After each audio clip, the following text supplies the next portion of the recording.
Episode 4 is out, and here I am getting prepared to discuss every single thing that has happened in it. I have a lot to tell, and before getting started, I must say that this episode was a little bit different from what we got used to. I love different ways of giving a break to the main storyline in shows, so I loved it, but I think Jamie and Claire fans may get bored a little. Anyways, let's begin. Since we have different storylines and the episode goes back and forth between the characters, I think we should take a look at them separately so that we don't get distracted. Since the episode starts in Lallybroch in the 80s, we can start with MacKenzies as well. It seems like a few years have passed. Roger and Bree bought the place.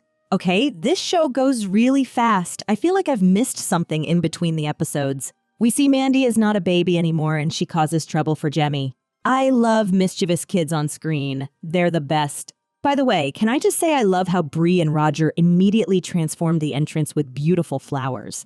We see they're staying in the RV while the renovations are getting done, and it seems like there is still some work to be done. Well, since the price is updated because of new renovations, Bree and Roger seem puzzled by it because they don't have enough money. I'm telling you, go and be a treasure hunter.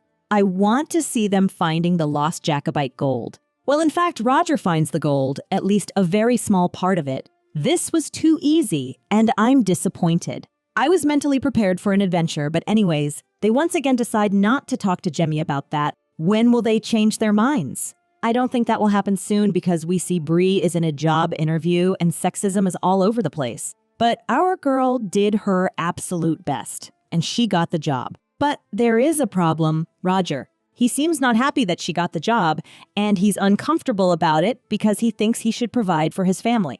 Roger, please try to be better. That's not the right way to go. But anyways, he finally appreciates her and says he's proud of her, as he should have said way earlier. I want to talk about one last thing about MacKenzies, little Jemmy. We see he's coming up with magical creatures, and he uses them for his actions. But the last time he came up with that excuse, I felt like he's not lying at all.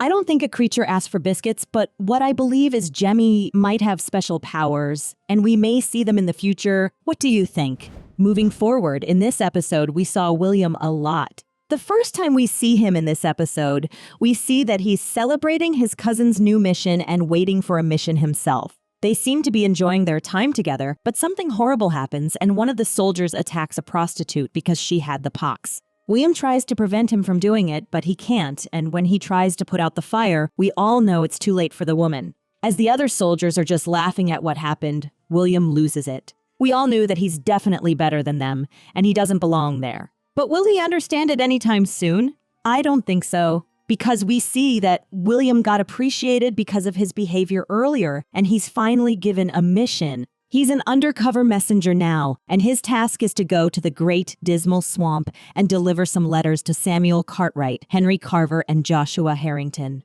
As he's on his way to his destination, everything seemed okay until his horse Jupiter felt threatened by a snake. So he falls down and gets hurt pretty badly. William is in a desperate condition. He's hurt and his horse is gone. But you know who'll save him? No other than our dear young Ian. Apparently, he learned a few tricks from Claire and he's good company. He tries his best, but William starts feeling bad. So young Ian takes him to Denzel Hunter to get help, and the hunters are finally in. Yes.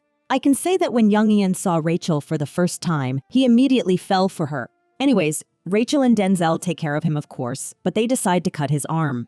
Now, this is called an unexpected turn of events, but thankfully, they saw that it wasn't necessary before doing it. Now, William may enjoy his two arms in place.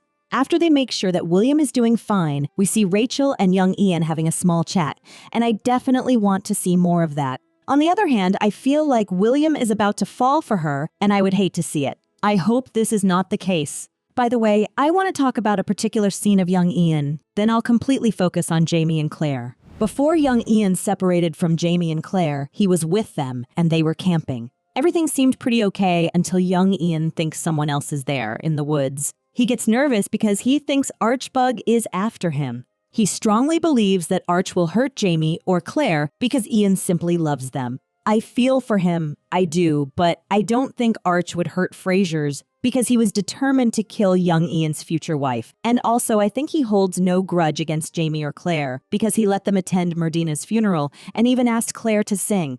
What do you think about that? Don't forget to let me know. Anyways, now it's time to talk about the most awaited scene we saw in the preview. Tom Christie is alive. Oh, and he makes quite an entrance, meaning he kisses Claire right away when he sees her. This was so awkward, like I was embarrassed on their behalf. But anyways, he thought Claire was dead, and that's the reason behind such an act. Apparently, he was forgiven because he's a literate man and he'll work as a secretary. Now I wonder if they would excuse a woman from her crimes. Just kidding, I know they would probably never do such a thing. Tom keeps surprising us, and he confesses his love to Claire once again. Okay, he's one romantic guy, but, well, we all know Jamie and Claire are the perfect match. And the show definitely makes sure that their love still exists with all these spicy scenes, doesn't it? Meanwhile, we see Mr. Harnett and Jamie are having a small talk. And apparently Mr. Harnett wants Jamie on his side in this upcoming war. How wouldn't he? Jamie is the perfect man to be sided with. He gives him an option, though, and he says Jamie can send someone on his behalf. But as we all know, Jamie can't ask someone to do such a thing for him, so I can say that he has no choice but to fight. So Claire and Jamie are part of this war now, and the action is about to start, and I believe it won't end anytime soon. Personally, I liked this episode because now we have new storylines to be continued, and I'm really excited for every single storyline. You know which one excites me the most, right? Rachel and Ian for sure. I definitely want to see their scenes more and more, and I believe upcoming episodes won't fail me. What do you think about them? Now, that's all from me for now. And now you can tell me what you think about episode 4. Do you think the war will start soon? What will happen to Jamie and Claire? Let me know in the comments below. If you enjoyed the video, hit the like button and share it with your Outlander fan friends. You can also subscribe to my channel for more videos about Outlander. Thanks for watching. See you soon.